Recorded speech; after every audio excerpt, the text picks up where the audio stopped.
So first of all, I want to ask all of you, my dear friends. मला म्हणजे तुम्हाला सगळ्यांना एक क्वेश्चन विचारायचा आहे सगळ्यात आधी, की आज नंतर म्हणजे तुमच्या बीई डिग्री झाल्यानंतर तुम्हाला स्वतःला एम्प्लॉयड करण्यासाठी तुम्ही आज आज तुम्ही काय करत आहात? म्हणजे एम्प्लॉयड इन द सेन्स की तुम्ही जॉबच कराल असं मला म्हणायचं नाहीये. पण तुम्ही तुमच्या स्वतःला 1 वर्षानंतर की तुमची बॅचलर्स डिग्री झाल्यानंतर तुम्ही स्वतःला कुठे पाहता? तुम्ही जॉबमध्ये घुसणार आहात किंवा तुम्ही कॉम्पिटिटिव्ह एक्झामसाठी प्रिपेअर करणार आहात किंवा तुम्ही मास्टर्स करणार आहात, व्हॉटएव्हर काही असेल किंवा तुम्ही अब्रॉड जाणार आहात. पण तुम्ही त्या पर्पजसाठी आज तुम्ही काय करत आहात? तुम्ही डेली त्या गोष्टीसाठी किती टाईम डिव्होट करत आहात? किंवा सिरियसली तुम्ही त्या गोष्टीचा विचार केला आहे का? काही बऱ्याच जणांनी त्या गोष्टीचा विचारही केलेला नसतो. सो हा एक मेन क्वेश्चन आहे, की जो तुम्ही स्वतःला विचारला पाहिजे. देन एक बेसिकली की आपला पुढचा अर्धा तास मी बोलणार आहे, तर त्या अर्ध्या तासात काय असेल ते मी सांगतो. फर्स्ट ऑफ ऑल मी कोण आहे त्याबद्दल एक शॉर्टमध्ये माहिती देईल. What is GATE exam? म्हणजे तुम्ही गेट एक्झाम म्हणजे जनरली मी मॅक्सिमम टॉपिक माझा गेट एक्झामवर असणार आहे. तर गेट एक्झाम नेमकं काय आहे आणि व्हाय गेट एक्झाम?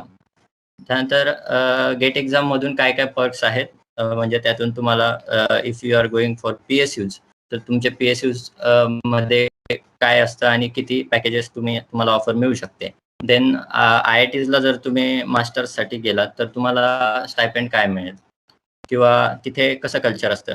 त्यानंतर त्यानंतर हा जो मेन पार्ट आहे की हाऊ टू प्रिपेअर गेट आणि मी प्रिपरेशन कसं केलं, दॅट तो टॉपिक आपण बघू.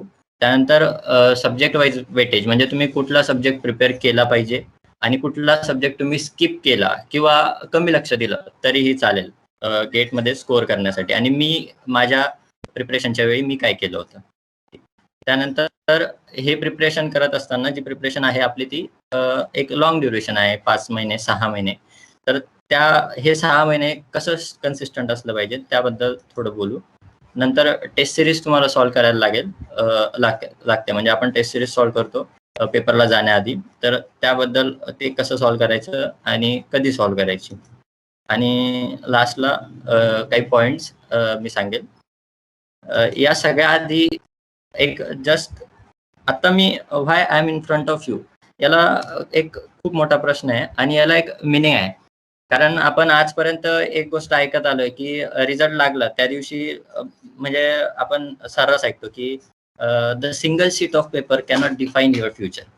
असं हे एक वाक्य असतं, ते आपण कायम ऐकत जातो. तर त्याच्यामध्ये काय आहे की मी सांगतो की this single sheet of paper can change your life also. But कधी की ज्या वेळेला तुम्हाला तुमचा जो रिझल्ट आहे, ती शीट आहे, तो सिंगल शीट ऑफ पेपर आहे, तर तुम्हाला हवा त्या पद्धतीने जर तुम्ही त्याला प्रिंट करून आणू शकले ना, तरच तर तरच तो paper that single sheet of paper will change your life for ever. म्हणजे याचं उदाहरण आहे, कारण हे जर स्कोर कार्ड मी आणलं नसतं, जरी ते माझ्या एक्सपेक्टेशनपेक्षा कमी आलं, पण तरी मी आज तुमच्या समोर उभं राहून बोलत नसतो इथे. ठीक आहे. आता याच्यामध्ये इम्पॉर्टंट थिंग काय आहे माहिती आहे का, की ह्या गेट स्कोअर कार्डमध्ये सगळ्यात इम्पॉर्टंट असतो तुमचा गेट स्कोअर.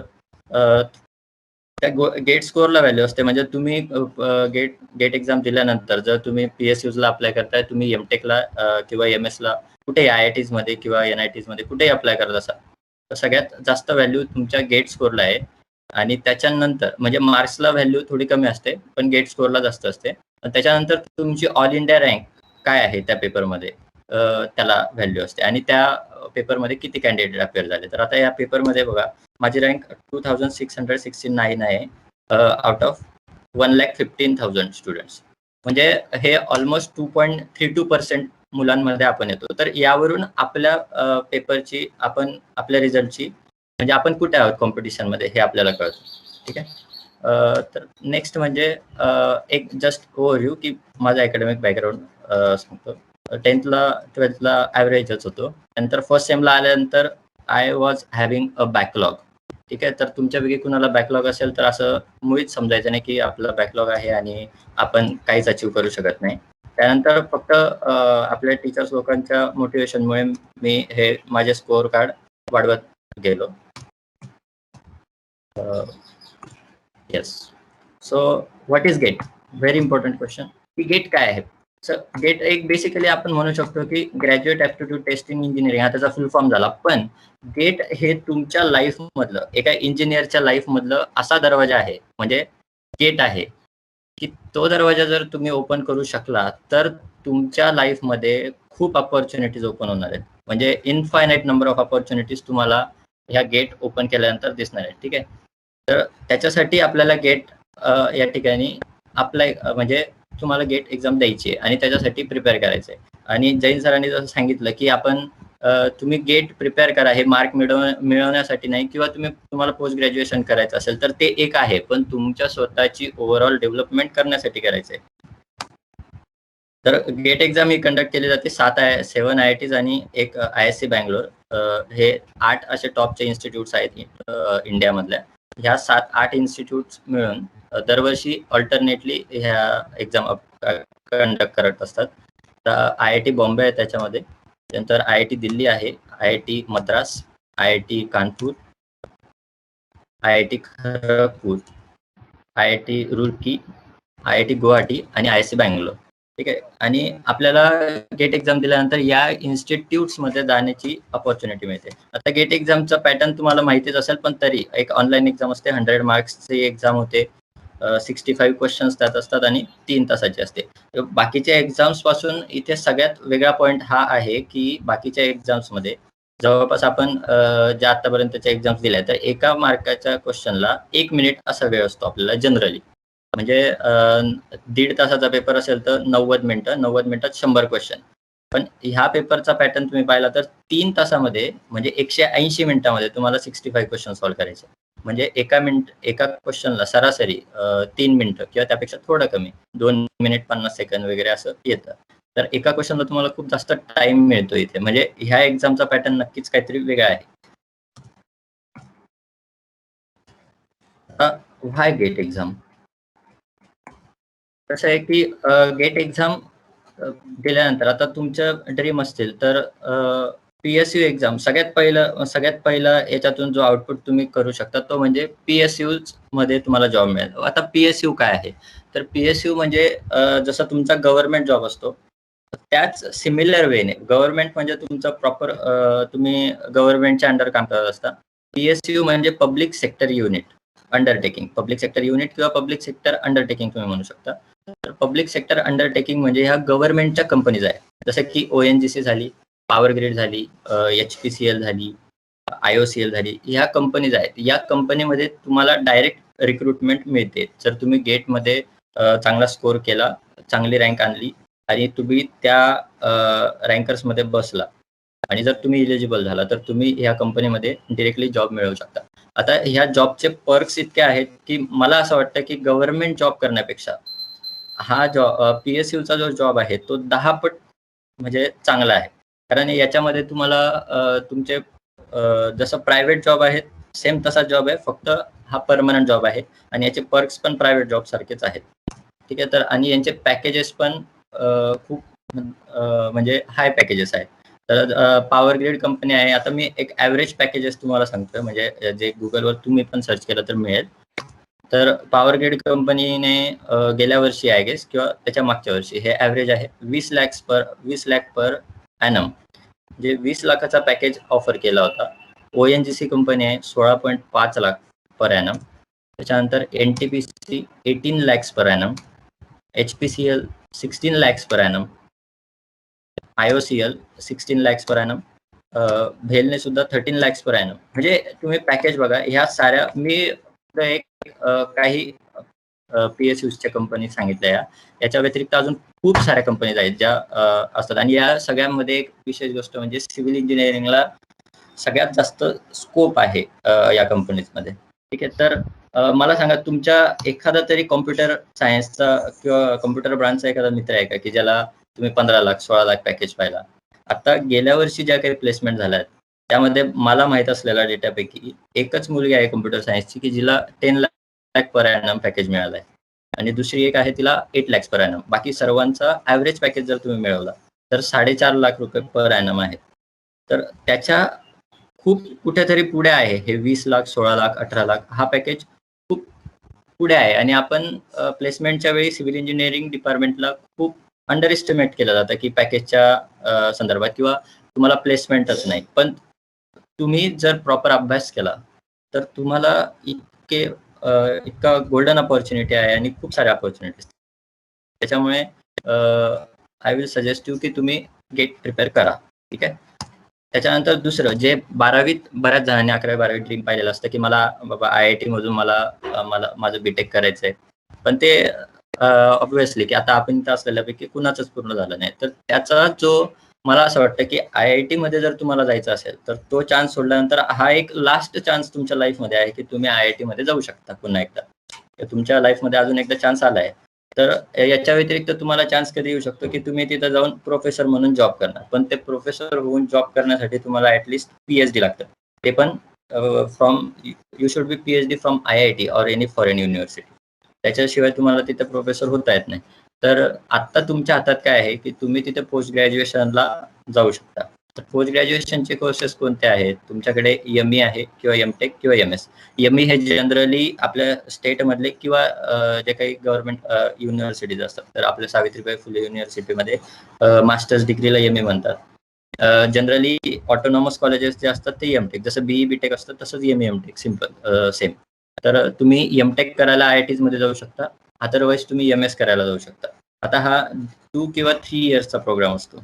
ठीक आहे. MTech आणि MS मध्ये फरक एवढाच आहे, की MTech हा 2 इयर प्रोग्राम फिक्स्ड असतो. जसं आपलं BTech आहे 4 वर्षाचं फिक्स असतं.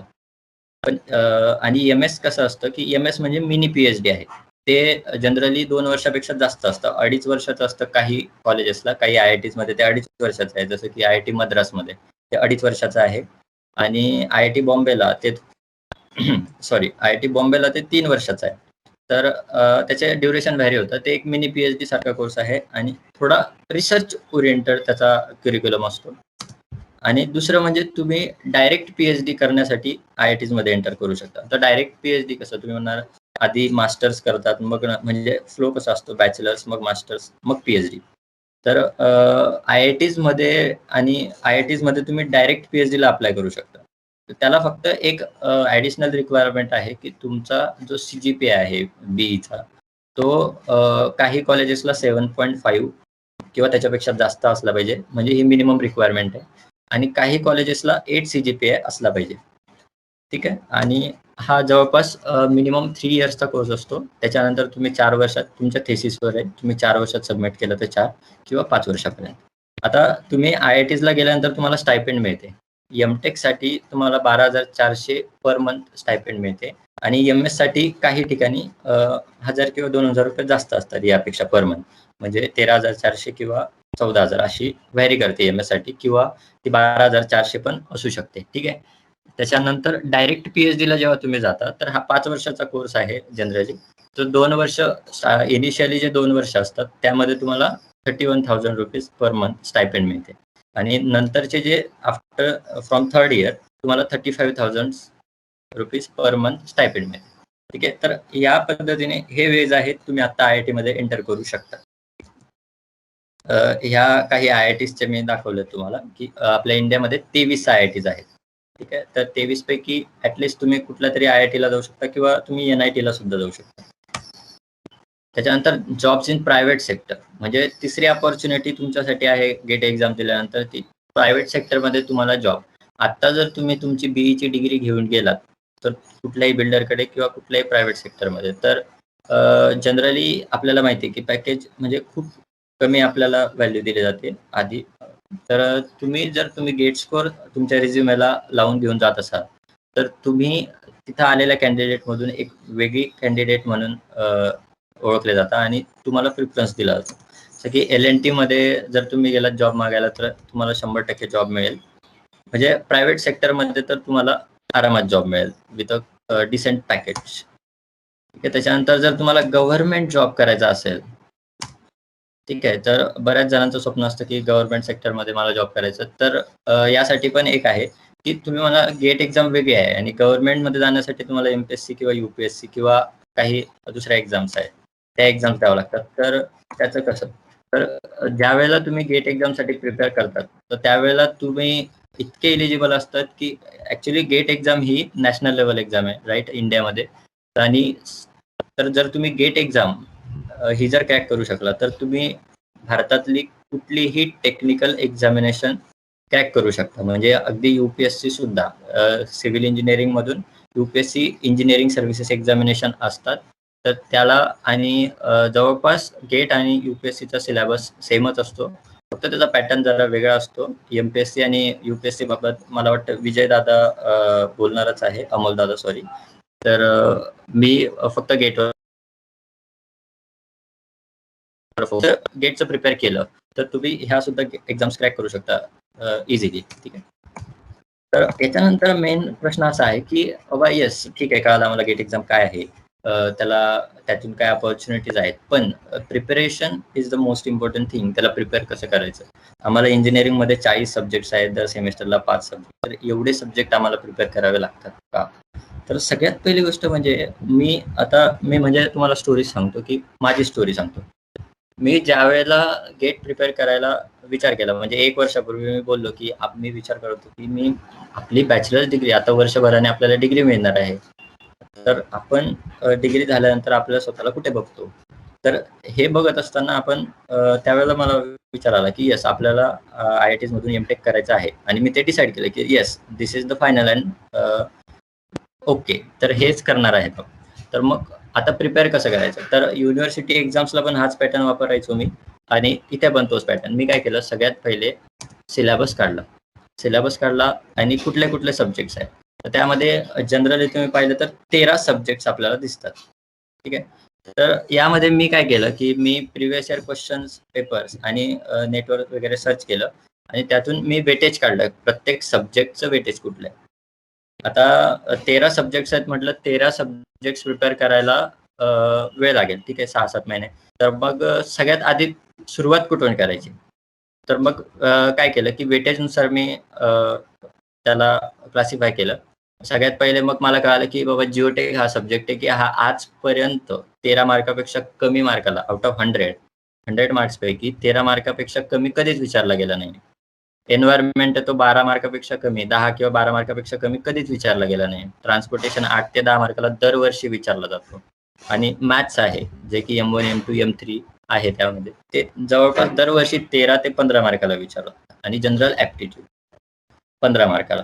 तर मी विचार केला की हे 5 सब्जेक्ट जर आपण प्रिपेअर केले फक्त 5 सब्जेक्ट तर आपल्याला जवळपास 60 ते 63 मार्क मिळतात इथे जर टोटल केले आपण. तर मग मी ठरवलं की येस ओके ठीक आहे आपण 13चे 13 सब्जेक्टचं बघू. आधी आपण हे 5 सब्जेक्ट तरी प्रिपेअर करू.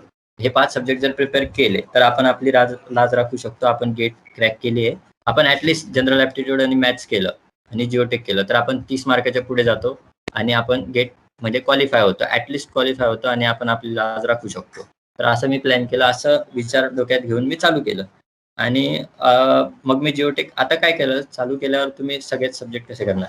आता एक मिनिट पुढे जायच्या आधी एक सांगायचं की आता समजा काही लोकांना वाटेल की बाबा मला जिओटेक अवघडच जातं किंवा जिओटेक थोडा मोठा सब्जेक्ट आहे त्याला 1-1.5 महिना लागतो प्रिपेअर करायला. तर मग मला तो अवघड जातोय मला जमत नाही. ठीक आहे. तर मग हा एक सब्जेक्ट फक्त जिओटेक प्रिपेअर करण्यापेक्षा मी दुसरे 2 छोटे छोटे सब्जेक्ट प्रिपेअर करेल. जसं की हायड्रोलॉजी इरिगेशन या सब्जेक्टवर दोघं पण खूप छोटे सब्जेक्ट आहे. हायड्रोलॉजी खूप छोटा सब्जेक्ट आहे आणि इरिगेशन तर अतिशय म्हणजे एक किंवा 2-3च चॅप्टर आहेत त्यात. खूप छोटा सब्जेक्ट आहे. त्यातून पण त्या 2-3 चॅप्टर मधून एक क्वेश्चन दरवर्षी फिक्स पडतो. मिनिमम 1 मॅक्सिमम 2 किंवा 3.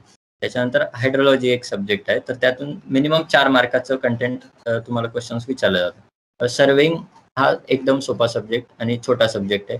त्याच्यामधून तुम्हाला मिनिमम दरवर्षी आजपर्यंत 4 मार्कापेक्षा कमी कधीच विचारलं गेलं नाही.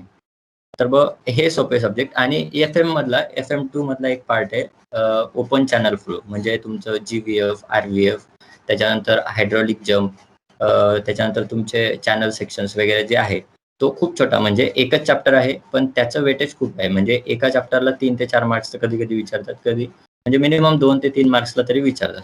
तर मग ते एक चॅप्टर असे 2 तुम्हाला काय करायचं आहे की छोटे टॉपिक करत म्हणजे एक सब्जेक्ट गोळा करत जायचे असे 2-2 मार्क 4-4 मार्क 6-6 मार्क्स असे जमा करत करत तुम्हाला मोठं म्हणजे थेंबे थेंबे तळे साचे म्हणतो ना सेम तसंच. तर मी चालू केलं. आता याच्या आधी चालू करण्याआधी एक खूप इम्पॉर्टंट स्टेप आहे. जे तुम्हाला तुमचं इंस्टाग्राम, फेसबुक आणि व्हॉट्सअप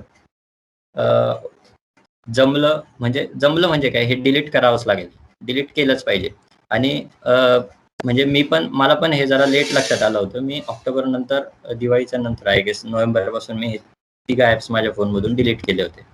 आणि जर तुम्हाला वाटत असेल की बाबा दादा व्हॉट्सअप इम्पॉर्टंट आहे, कारण की आमच्या कॉलेजचे लेक्चर असतात, ते आम्हाला याच्यावर लिंक येते आणि त्यावरून करायचं असतं. तर मग त्यासाठी एक माझ्याकडे आयडिया आहे. त्यासाठी मी काय केलं होतं की आपल्या प्रत्येकाकडे आजकाल 2 सिम्स असतात. प्रत्येकाकडे 2 सिम आहेत. तर एक मेन सिम असतं ज्याच्यावर सगळे कॉन्टॅक्ट्स असतात. व्हॉट्सअप अकाउंट असतं. त्यावर जोरात चालू असतात. दुसरं जे सिम असतं ते कधीतरी ऑकेजनली आपण वापरत असतो. तर त्या तुमचं जे मेन व्हॉट्सअप अकाउंट आहे ते डिलीट करा. जे दुसरा जो नंबर आहे त्या नंबरवरून तुमचं व्हॉट्सअप चालू करा. आणि तुम्हाला जे इम्पोर्टंट ग्रुप्स वाटतात, 2-3 ग्रुप्स, फक्त कॉलेजचा ऑफिशियल ग्रुप असेल आपल्या क्लासचा, किंवा 1-2, आणि तुम्हाला टीचर्सला डाऊट विचारायचे असतील तर त्यांना पण तुम्ही व्हॉट्सअपवर कॉन्टॅक्ट करणार. तर तो जो नंबर आहे तेवढेच फक्त तुम्ही कॉन्टॅक्ट ठेवा आणि बाकी कुणाला कळूच देऊ नका की बाबा माझा हा व्हॉट्सअप नंबर चालू आहे. आणि हा नंबर जनरली कुणाकडे नसतो पण तुमचा. ठीक आहे. तर तो फक्त तुमच्या पर्पजसाठी यूज करा. आणि इंस्टाग्राम आणि फेसबुक मी रिकमेंड करेल की बिलकुल 100% डिलीट केलं पाहिजे. ते ओपनच केलं नाही पाहिजे. आणि मग पहिली स्टेप आता, की मी म्हटलं की आता आपल्याला एक सब्जेक्ट प्रिपेअर करायचा आहे. तर सब्जेक्ट पासून स्टार्ट करणार. आता लेट अस सपोज मी काय केलं, मी जिओटेक पासून स्टार्ट केलं. ठीक आहे. मी जिओटेक पासून स्टार्ट केलं. मग जिओटेकचा पहिला चॅप्टर आपण स्टार्ट केला. ठीक आहे. तर स्टार्ट केलं तर काय करणार, सगळ्यात पहिले तुम्हाला क्लास नोट्स किंवा तुमच्या सेल्फ नोट्स बनवायच्या. जसं तुम्ही वर्गात बसल्यानंतर नोट्स बनवतात.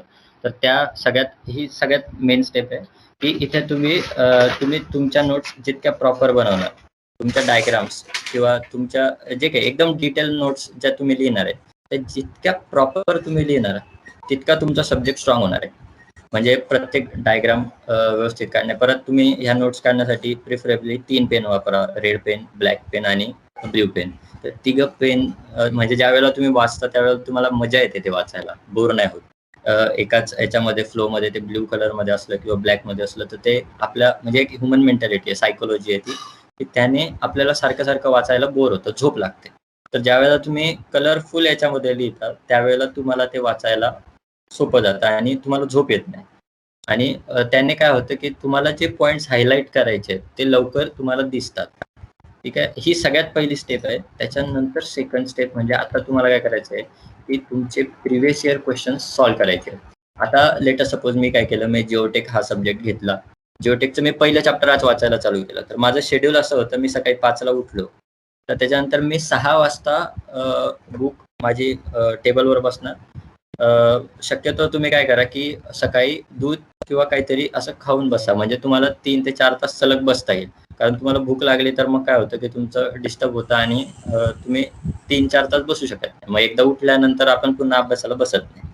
तर त्यासाठी सकाळीच थोडं असं काहीतरी चांगलं घेऊन घ्या. आणि बसल्यानंतर पेन, नोटबुक वगैरे व्यवस्थित घेऊन बसल्यानंतर मी 3 ते 4 तास एखादा, आता मी जिओटेकचा पहिला चॅप्टरचा अभ्यास करतोय. ठीक आहे. तर मग मी पहिला चॅप्टर प्रिपेअर करायला चालू केला. आज मी 10 वाजेपर्यंत मी वाचलं. म्हणजे माझं लेट अस सपोज एक चॅप्टर एका दिवसात होत नाही. त्या एका चॅप्टर संपवायला 3 ते 4 दिवस लागणार. राईट. तर मग आज सपोज मी 30% माझं चॅप्टर कंप्लीट झालंय, काहीतरी समथिंग 30%. काही 2-4 टॉपिक्स झालेत. तर मग मी आता तुम्ही म्हणणार की पूर्ण चॅप्टर झाल्याशिवाय मी कसं काय त्या चॅप्टरवरचे प्रिव्हियस इयर क्वेश्चन सॉल्व्ह करू? तर करणार. आपण काय केलं, आता लेट अस सपोज काही चॅप्टर असे असतात की यावरून तुम्हाला एक आयडिया पण येईल की कुठला चॅप्टर इम्पॉर्टंट आहे आणि कुठला चॅप्टर इम्पॉर्टंट नाही. म्हणजे कोणत्या चॅप्टरवर तुम्हाला जास्त वेळ द्यायचा आहे आणि कुठं कमी वेळ द्यायचा आहे.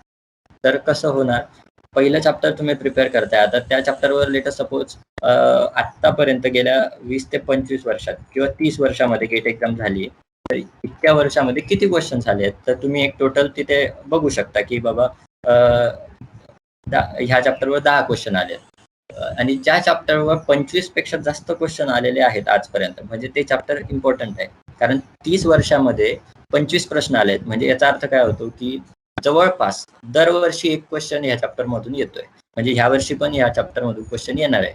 मग काय करायचं, ह्या चॅप्टर मध्ये कॉन्टेंट काय काय आहे तेवढं बघायचं, प्रॉपरली त्या चॅप्टरचा स्टडी करायचा, आणि तुम्ही जर त्याचे प्रिव्हियस इयर क्वेश्चन सॉल्व्ह करू शकले तर मग पुढचा जो प्रश्न आहे ना, पुढच्या वर्षी जर तुम्ही 2022ला गेट देणार आहेत, त्या वर्षी जो क्वेश्चन येणार आहे तो पण तुम्ही सॉल्व्ह करू शकता, सिम्पल.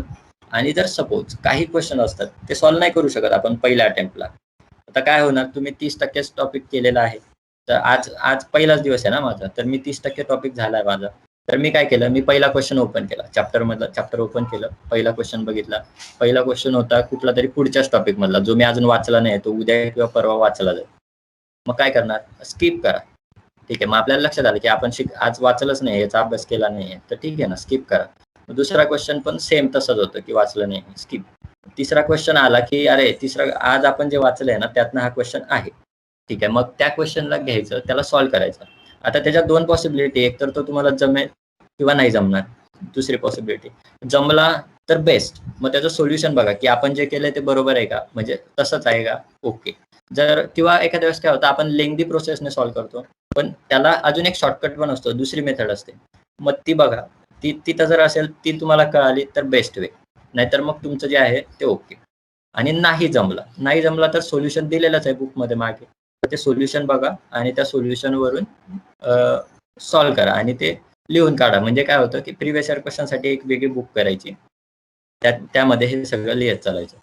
मग त्याच्यानंतर तुम्हाला जमलं, असं करत करत तुम्ही दुसऱ्या दिवशी, आता काय झालं की तुम्ही उद्या जे टॉपिक्स वाचणार आहेत, उद्या आणि परवा, त्याचे पण तुम्ही क्वेश्चन पाहून ठेवले. म्हणजे उद्याचा जो एपिसोड येणार आहे, तो त्या एपिसोडचे तुम्ही टीजर पाहून ठेवला आहे, तर तुम्हाला एक त्याचा क्रिस्प आहे, त्याची एक क्युरिओसिटी आहे की बाबा उद्या मी काय शिकणार आहे. आणि ज्यावेळेला तो एपिसोड तुम्ही बघता, तो टॉपिक तुम्ही शिकता, तर त्यावेळेला तुम्हाला आठवतं की अरे काल हा क्वेश्चन आला होता, म्हणजे याचा क्वेश्चनचा आन्सर असं आहे. तुम्ही जेव्हा शिकता ना त्याच वेळेला तो क्वेश्चन पण टॅकल करता, म्हणजे खूप इफेक्टिव्ह वे होतं.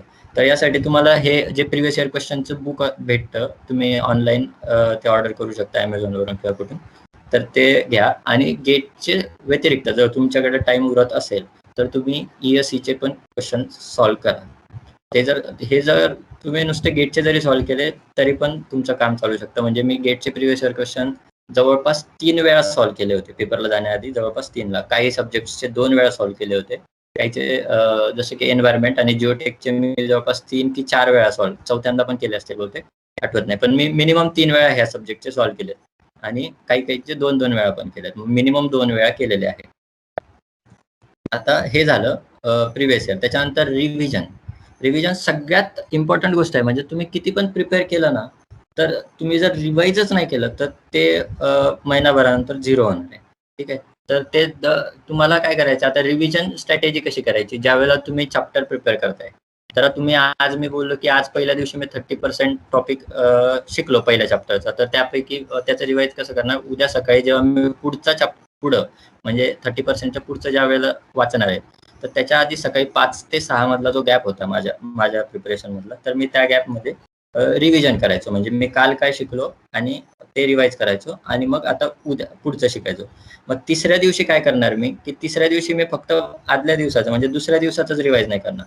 मी पहिल्या दिवसाचं रिवाइज करेल, मग दुसऱ्या दिवसाचं रिवाइज करेल, आणि मग तिसऱ्या दिवसाचं वाचायला सुरुवात करेल. चौथ्या दिवशी पण तसंच, पहिल्या दिवसापासून तिसऱ्या दिवसापर्यंत, आणि मग चौथ्या दिवसाचं. असं करत करत काय होणार, तुमचा टॉपिक होत चॅप्टर होणार. आणि आता रिवाइज कसं करायचं, तर रिवाइज करताना लिहून करा. म्हणजे मेन इम्पॉर्टंट थिंग काय की तुम्ही जितकं जास्त लिहिणार तितकं जास्त तुमच्या मेमरीमध्ये फिट होणार.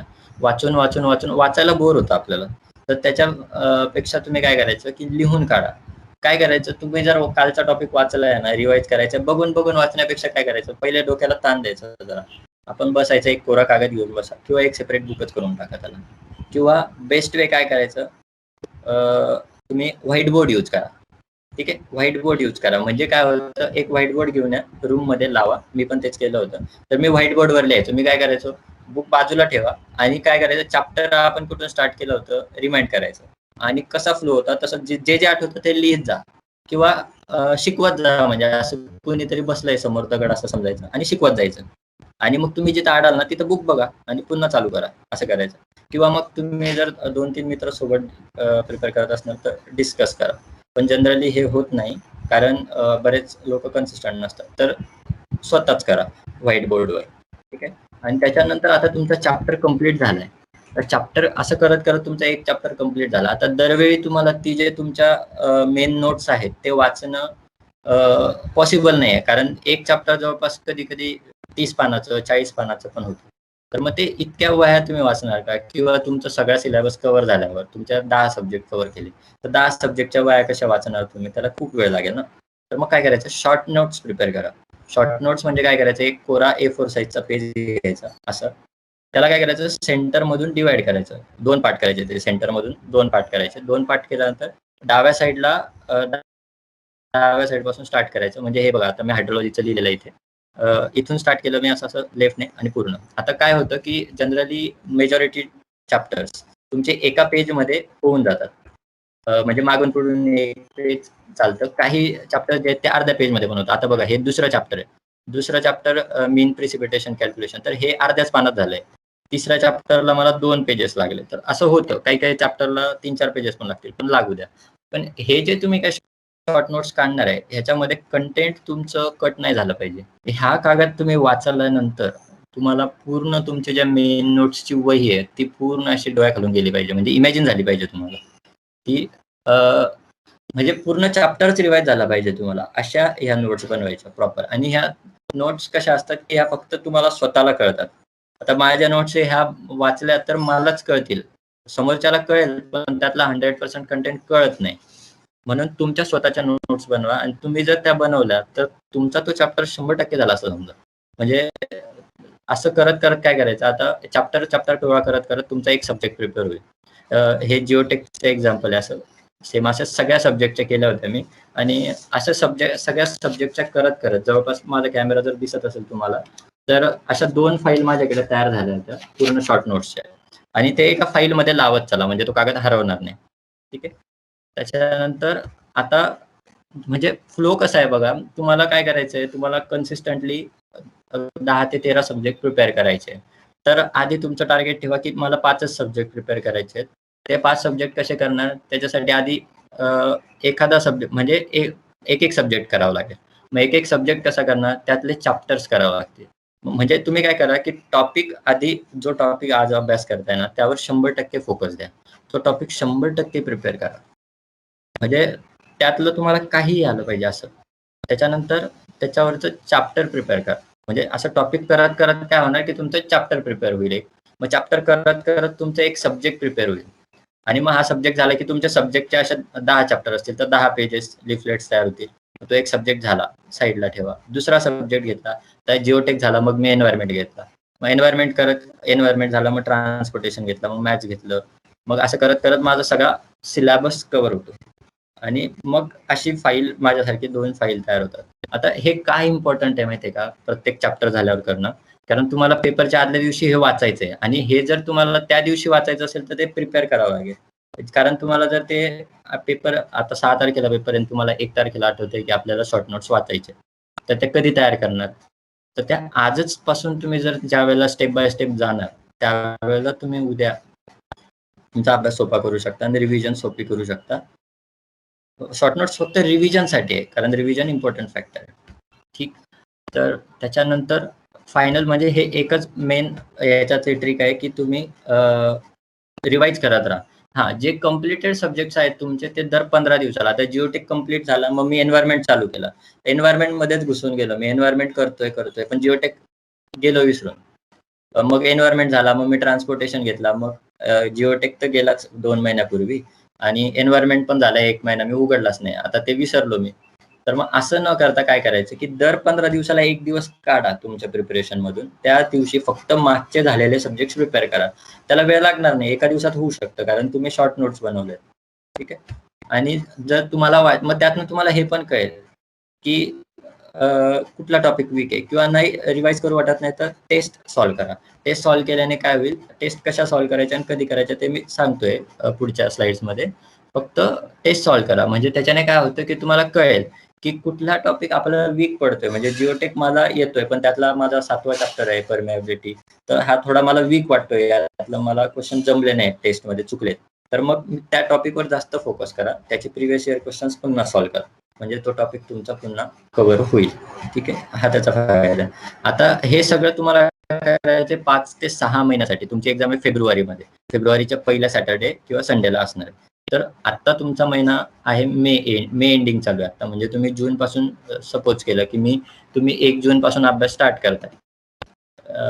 तर तुम्ही 1 जूनपासून तुमचा अभ्यास कंप्लीट होईपर्यंत फेब्रुवारीपर्यंत तुम्ही कन्सिस्टन्सी कशी मेंटेन करणार आहे? तुम्ही स्टेप बाय स्टेप कसं जाणार आहे? तर सगळ्यात पहिले इम्पॉर्टंट आहे की तुम्ही टार्गेट्स सेट करा तुमचे. तुमचे टार्गेट्स जर सेट केलेले असतील तरच तुम्ही ते अचीव्ह करू शकता. तरच तुम्ही त्यावर वर्क करणार ना. त्याच्याशिवाय तुम्ही वर्कच करणार नाही. मग त्या टार्गेट सेट करण्यासाठी आधी 6 महिन्याचं टार्गेट. 6 महिन्याचं टार्गेट म्हणजे ते खूप ब्लर असतं, असं खूप क्लिअर नसतं. कारण म्हणजे कसं की मला 6 महिन्यामध्ये बाबा पूर्ण एंटायर 13 सब्जेक्ट्स कंप्लीट करायचे. हे झालं. पण ठीक आहे, 6 महिन्याचं आपण एक्झॅक्ट प्लॅनिंग करू शकत नाही, ते एक्झिक्यूट पण करू शकत नाही. मग ठीक आहे, 3 महिन्यामध्ये आता मला माहिती आहे की समजा आता मी माझ्या वेळी कसं केलं होतं, मला एक अंदाज बांधला होता की बाबा जिओटेकला मी 1 महिना प्रिपेअर करेल. हे जरा मोठे सब्जेक्ट्स आहेत आणि वेटेज जास्त आहे, त्यामुळे मला यातलं सगळंच करायचं आहे. एकदम परफेक्ट करायचं आहे. तर मी 1 महिना एका सब्जेक्टला देणार आहे इनिशियली. नंतर जसं मी अभ्यासात घुसेल, तर मग मी एका दिवशी 2-2 सब्जेक्ट्स पण करेल. तर मग तसंच केलं मी आणि मग स्टार्टिंगला मी जिओटेक केलं. मग मी ठरवलं की पहिल्या महिन्यात मी आता जून महिना आहे, मी 1 जूनपासून स्टार्ट करतोय. तर जून महिन्यामध्ये मी काय करणार आहे की माझा जिओटेक कंप्लीट करणार आहे. जुलैमध्ये मी एन्व्हायर्नमेंट करणार आहे आणि ऑगस्टमध्ये मी ट्रान्सपोर्टेशन करणार आहे. आणि मग त्याच्यानंतर मी 2-2 सब्जेक्ट चालू करेल. तर हे 3 महिन्याचं पहिले टार्गेट सेट झालं. 3 महिन्यामध्ये तुम्हाला माहिती आहे आता तुमचं काहीही झालं दुनिया इकडचे तिकडे, तरी 3 महिन्यात मला हे 3 सब्जेक्ट करायचे. मग त्याच्यानंतर येतं की मंथली. आता मग मी सांगितलं की बाबा जूनमध्ये हा सब्जेक्ट, जुलैमध्ये हा, ऑगस्टमध्ये हा. त्याच्यानंतर वीकली. मग हे जरा डिपेंड करतं किंवा तुम्ही डेली पण सेट करू शकता मंथली नंतर. मग डेली टार्गेट कसं करणार की हे डेली टार्गेट तुम्हाला रोज सेट करावं लागेल. रोज म्हणजे कसं, आज रात्री झोपताना उद्याचं टार्गेट किंवा आज सकाळी तुम्ही उठले, तर उठल्या की आज दिवसभरात मी काय करणार आणि ह्या दिवसाचं टार्गेटवरून तुम्ही त्याला दिवसभरात मी कसं एक्झिक्यूट करणार आहे. म्हणजे मी सांगितलं ना, 5 ते 6 मी रिवाईज करायचो, मग 6 ते 10 मी अभ्यास करायचो, 10 नंतर मी अंघोळ वगैरे काय जे असेल ते. मग 11 11:30ला मी बसायचो जरा 1-1.5 तास ब्रेक घेऊन. 11:30 ते 1 वाजेपर्यंत जेवणापर्यंत मग मी पुन्हा रिवाईजच करायचो. मग 1 ते 2 जेवण करून जरा थोडं फॅमिलीसोबत फ्रेश होऊन अर्धा तास झोपायचो, 2:30 पर्यंत. 2:30 आणि झोप पण तुम्ही दुपारी नॅप घ्या. कारण ती इम्पॉर्टंट आहे. तुमचा दिवस 2 भागात डिव्हाईड होतो आणि एनर्जी टिकून राहते. तुम्ही जास्त वेळ काम करू शकता. मग त्याच्यानंतर 2:30 नंतर मी पुन्हा 5:30-6 वाजेपर्यंत प्रिव्हियस इयर क्वेश्चन सॉल्व्ह करणार किंवा ज्यावेळेला मी 2 सब्जेक्ट करत होतो, तो दुसरा सब्जेक्ट. आता इनिशियली काय होणार, तुम्ही लवकर फ्री होणार 5 किंवा 6 वाजता. तर मग तो टाईम, त्याच्यानंतरचा टाईम तुम्ही एन्जॉय करा आधी. मग ज्यावेळेला तुम्ही हळू तुमचा वर्कलोड पण वाढत जाणार, एकापेक्षा एक सब्जेक्ट वाढणार, तुम्हाला ऑटोमॅटिक टाईम वाढेल तुमचा. ठीक आहे. तर असा व्हाईट बोर्ड होता माझा. हा माझ्या रूममध्ये लावलेला होता आणि ह्या व्हाईट बोर्डवर राईट कॉर्नरला राईट जो कॉर्नर आहे तो मी कायम डेडिकेटेड ठेवलेला होता. तर हा जो कॉर्नर आहे त्याच्यात मी दुसरं काहीच कंटेंट लिहित नव्हतो. वरती डेट लिहित होतो. आता हा फोटो मी 28 सप्टेंबरचा आहे. तर त्या दिवसाचं बघा, मी पहिले टार्गेट सप्टेंबर लिहिलंय. म्हणजे सप्टेंबर महिन्यात मला काय टार्गेट आहे की मला एन्व्हायर्नमेंट इंजिनिअरिंग कंप्लीट करायचं आहे 28 तारखेपर्यंत. त्याच्यानंतर ट्रान्सपोर्टेशन, म्हणजे यावेळेला मी 2-2 सब्जेक्ट प्रिपेअर करत होतो तेव्हा. तर मग मी ट्रान्सपोर्टेशन कंप्लीट करायचं आहे आणि जसं माझं एन्व्हायर्नमेंट संपेल 28ला, तसं मला FM किक स्टार्ट करायचं आहे. असं माझं टार्गेट होतं आणि हे मी बोर्डवर लिहिल्यामुळे काय व्हायचं की मला ते 24 तास जेव्हा पण मी रूममध्ये आहे, तर मला ते दिसलं. मग मला आठवायचं, अरे नाही, हे करायचं, आपल्याला करावंच लागेल. बसा अभ्यासात. म्हणजे मला डिमोटिव्हेट होण्याचं कारण नव्हतं जास्त. आणि त्याच्यानंतर मी खाली लिहिलं टार्गेट 28/9, म्हणजे 28 तारखेचं पर्टिक्युलर डेचं टार्गेट काय आहे? तर पहिलं म्हणजे ट्रान्सपोर्टेशनचं रिव्हिजन करायचं आहे. ट्रान्सपोर्टेशनचा मला आजच्या डेचा जो माझा डिझाइन अभ्यास आहे, माझं ठरलेलं होतं की डे 1, डे 2, डे 3 तेवढा अभ्यास मी करायचो. त्याच्यानंतर एन्व्हायर्नमेंटचा मला डे 25 करायचा आहे. त्याच्यानंतर मागचा जो सब्जेक्ट झालाय माझा ओपन चॅनल, तो पण मला आज रिवाईज करून घ्यायचा आहे. कारण तो छोटा सब्जेक्ट आहे म्हणून मी तो टाकून घेतला होता. आणि अशा पद्धतीने मी डेली टार्गेट सेट केले होते. आणि हे जे काही मी इकडे लिहिलेलं आहे पूर्ण बोर्डवर, ते मी रिवाईज करत असायचो. अशा पद्धतीने मी डायग्राम्स वगैरे काढून सगळं रिवाईज करायचो. तर त्याने लक्षात राहतं. आणि मी जो पहिल्या पेजवर वेटेजवाला जो टॉपिक लिहिला होता टेबल, तो टेबल मी रूममध्येच बोर्डच्या वर लावून ठेवला होता. जेणेकरून काय व्हायचं की मला रोज आठवायचं. म्हणजे काय व्हायचं की माझा आता जिओटेक जो सब्जेक्ट कंप्लीट झाला ना आणि मी रोज एक गोष्ट करायचो, की दिवसातून कधी पण मला ज्यावेळेला असं डिमोटिव्हेटेड फील होईल किंवा नाही झालं, तरी पण मला मोटिव्हेट करण्यासाठी, अजून मोटिव्हेट करण्यासाठी, मी जरी मोटिव्हेटेड असलो, तरी अजून जास्त मोटिव्हेट करण्यासाठी मी बोर्डवर लिहायचो. बोर्डवर काय लिहायचो, तर हा जो टेबल आहे जिओटेक एन्व्हायर्नमेंट, त्यांचं वेटेज आणि टोटल मार्क्स. तर मी हे टोटल काउंट करायचो, की बाबा जिओटेक माझा झालाय आता, तर मला 13 मार्क्स फिक्स झाले. चला, एन्व्हायर्नमेंट झाला, की माझे एवढे मार्क्स फिक्स झाले. असे टोटल मारायचो आणि ॲट दी एंड मला 70 ते 75 मार्क मला इतके मिळतीलच. चला ओके, म्हणजे आपण आणू शकतो. असं मला स्वतःला मोटिव्हेशन मिळायचं हे, की याच्याने काय होतं, की प्रोसेस सिंपल आहे हे कळतं आणि आपण स्वतःला प्रूव्ह करतो. आता टेस्ट सीरीज कधी स्टार्ट करायची? टेस्ट सीरीज आपल्याला सगळ्यांना सॉल्व्ह करायची, पण कधी करायची? तर तुम्ही काय करायचं, तुमचा एक चॅप्टर झाला. सगळ्यात मेन म्हणजे काय, की तुमचा सब्जेक्ट कंप्लीट झाला, की तुम्ही करायचं किंवा अर्धा सब्जेक्ट कंप्लीट झाल्यावर काही सब्जेक्टच्या टॉपिक वाईज टेस्ट पण असतात. तुम्ही ज्यावेळेला ऑनलाईन टेस्ट सीरीज घेता, तर भरपूर साईट्स आहेत. तिथून तुम्ही ऑनलाईन टेस्ट सीरीज घ्या. ती ऑनलाईन टेस्ट सीरीज घेतल्यानंतर तुम्हाला त्यामध्ये टॉपिक वाईज टेस्ट मिळतील, सब्जेक्ट वाईज मिळतील आणि मल्टी सब्जेक्ट पण मिळतील आणि सगळ्यात लास्टला पूर्ण जसा गेटचा पेपर असतो तसा. तर सगळ्यात आधी तुम्ही टॉपिक वाईज टेस्ट सॉल्व्ह करा. म्हणजे जेव्हा अर्धा सब्जेक्ट कंप्लीट झाला, तर तुम्हाला वाटतंय 10 चॅप्टर झालेत आणि त्या 10 टॉपिकवर टेस्ट आहे आपल्या पॅकेजमध्ये आपण जे घेतलंय त्याच्यात. तर ती टेस्ट सॉल्व्ह करा. त्याच्यानंतर तुम्ही सब्जेक्ट वाईज म्हणजे तुमचा जिओटेकचा सब्जेक्ट कंप्लीट झाला. आता मी सांगितलं की 15 दिवसानंतर तुम्ही रिवाईज करणार. पण तुम्हाला रिवाईज करायला कधी-कधी आपल्याला कंटाळा येतो. कारण तेच वाचायला आपल्याला काय वाटतं, की अरे हे येतंय यार मला. ठीक आहे, चल नेक्स्ट.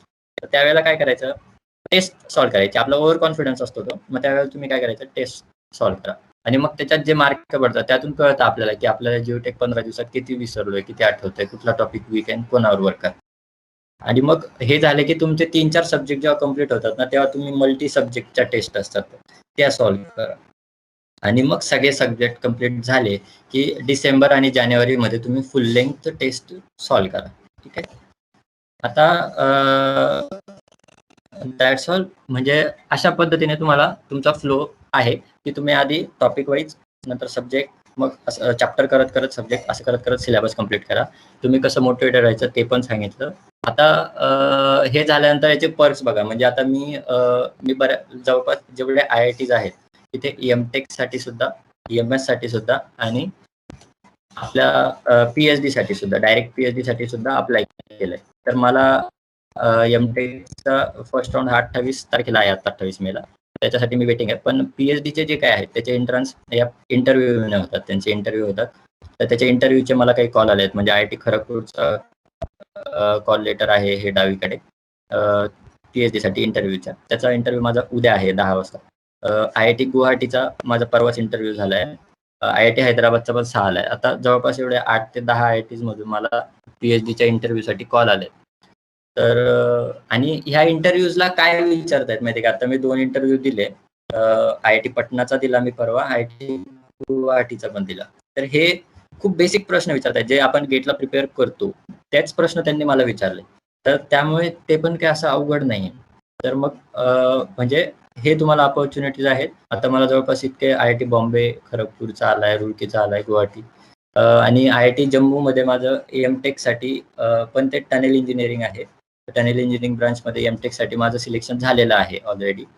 फक्त ते ऑफिशियली त्यांनी लिस्ट पण, मला कॉल लेटर पण आलंय. फक्त 28 तारखेला ते आता ऑफिशियली रिलीज करतील. IIT BHU वाराणसीचं जे IIT आहे तिथं पण माझं हे भारतातलं टॉप 8 नंबरचं IIT आहे, IIT BHU. तिथून पण मला एमटेकसाठी कॉल आलेला आहे. तर त्याच्या 28ला होईल. आणि एंड नोट फायनली जाता जाता एवढं सांगेल, की तुमचा टार्गेट स्कोअर सेट करा एक, की तुम्हाला किती स्कोअर हवा आहे आणि तुमची किती रँक आहे. मी तर ऑल इंडिया रँक म्हणजे मी माझ्या रूममध्ये लावून ठेवलं होतं असं double digit rank, mission double digit rank. ठीक आहे, पण ते अचीव्ह नाही झालं. बट काय आहे, की तुम्ही त्याच्याबद्दल काम करता. त्याच्या 50% जरी अचीव्ह झालं तरी खूप आहे. ठीक आहे. त्याच्यानंतर दुसरं हे जे टार्गेट्स आहे मी सांगितलं बोर्डवर लिहून मी जे रोज करत होतो, ते मी रोज जोराजोराने म्हणजे ओरडायचं नाही असं, पण एक तुम्ही बोला ते. म्हणजे त्याच्याने काय होतं, की तुम्हाला विश्वास बसतो, की yes this is going to be true one day. एका दिवशी कधीतरी हे होणार आहे. आणि तुमच्या आजूबाजूच्या लोकांना सांगा, की बाबा मी असं-असं प्रिपेअर करतोय, मला असं-असं होणार आहे. पॉझिटिव्ह लोकांना थोडक्यात. तुमच्या फॅकल्टीजला, तुमच्या सरांना माहीत असू द्या. मग आता माझ्या जवळपास सगळ्या सर लोकांना, माझ्या सगळ्या जवळच्या मित्रांना किंवा सगळ्यांनाच माहीत होतं, की मी गेट प्रिपेअर करतोय आणि I want to pursue masters from IITs. हे सगळ्यांना माहीत होतं. आता मला बऱ्याच वेळा सर लोकांचे प्रिपरेशनच्या वेळी कॉल येत असायचे. तर ते गाईड करत होते मला अधून-मधून, की ठीक आहे, असं राहा. ते म्हणजे मोटिव्हेट करत होते. तर त्याने तुम्हाला फायदा होतो आणि फक्त पॉझिटिव्ह लोकांच्या कॉन्टॅक्टमध्ये राहा, जेणेकरून पॉझिटिव्ह एनर्जी तयार होते आणि निगेटिव्ह पीपल अव्हॉइड करा. आणि so finally thank you and thank